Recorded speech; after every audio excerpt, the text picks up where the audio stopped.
একটা বিশাল একটা অ্যাডভেঞ্চার টাইপের একটা ভিডিও হতে চলেছে।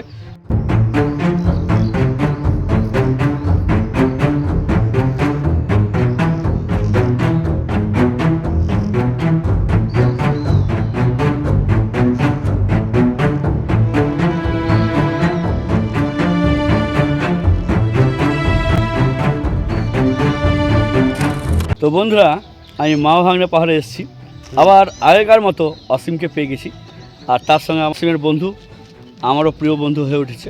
তো বন্ধুরা, এইখানে এই দাদারা বলল, এই যে আমরা যে পাহাড়ের স্তূপ দেখতে পাচ্ছেন পেছনে, এইখানে একটা গুহার মতো আছে, যে গুহাটিতে প্রবেশ করার পর লালগড় বলে যে আশ্রম আছে, তাই তো, সেই আশ্রমে আমরা চলে যেতে পারি। কিন্তু এই দাদাদের বক্তব্য বা দাবি, এই গুহাতে কিন্তু বাঘ থাকতো। তাছাড়া আরও অনেক তথ্য আমি জানতে পেরেছি। এইখানে এই মাওভাঙড়ে পাহাড়ে আগে স্বদেশি বিপ্লবীরা ছিল, তারাও এখানে গা ঢাকা দিয়ে থাকতো। তো বন্ধুরা, আমরা যাব এই গুহার ভিতর হয়ে, তো আপনাদেরকে একটু দেখাবো। আমার বিশ্বাস আপনাদের খুবই ভালো লাগবে। তো চলুন সঙ্গে যাওয়া যাক এই গুহার ভিতর হয়ে। প্রথম থেকে শেষ পর্যন্ত কিন্তু আপনারা থাকবেন।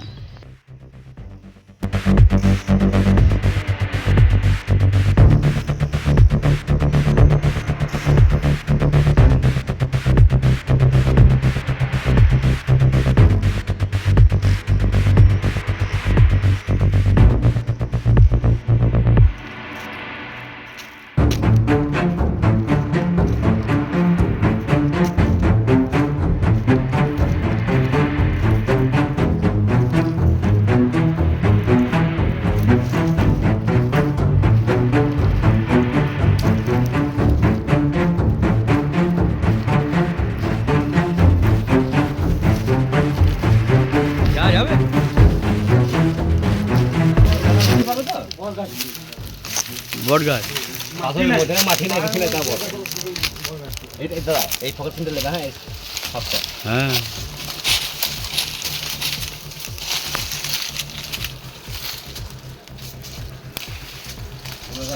গায়ে পায়ে না লাগে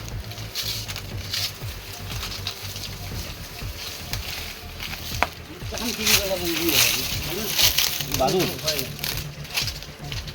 বেশি আমি জাল ধরে দাদা পেতে পারবে তো? তোমরা পেতে পারলে আমি করবো। বাস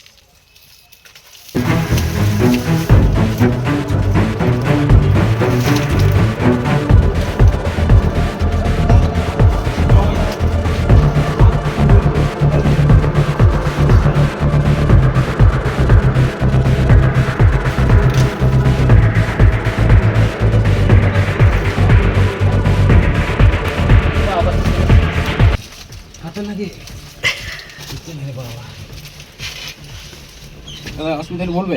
চলো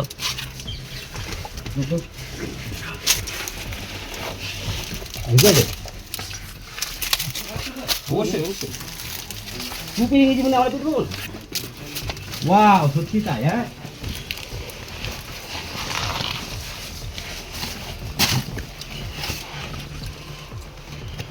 আর ওই দিক চলে গেলে তুমি একটা চাতাল পাবে, ওই মানে ওখানে থাকার একটি চাতাল আছে, মানে দূর থেকে কে মানে আগেকার লোক এইখানটায় আসছে। হ্যাঁ মানে ওইটা চাপতে হবে ওই পাশে, ওই নিচের তোলাম এর থেকে নিচে বেরিয়ে চাপবো।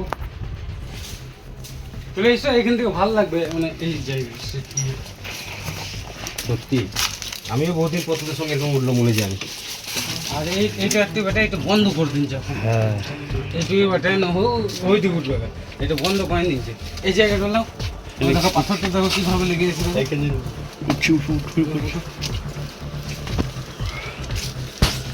দেখো পাথরটা দেখো কিভাবে লেগে আছে, শুধু পেরেবার জন্য হয়তো লেগে আছে। মানে এই পাশ থেকে ওই পাশ করেছিল এই পাথরটা। বিশাল। চলো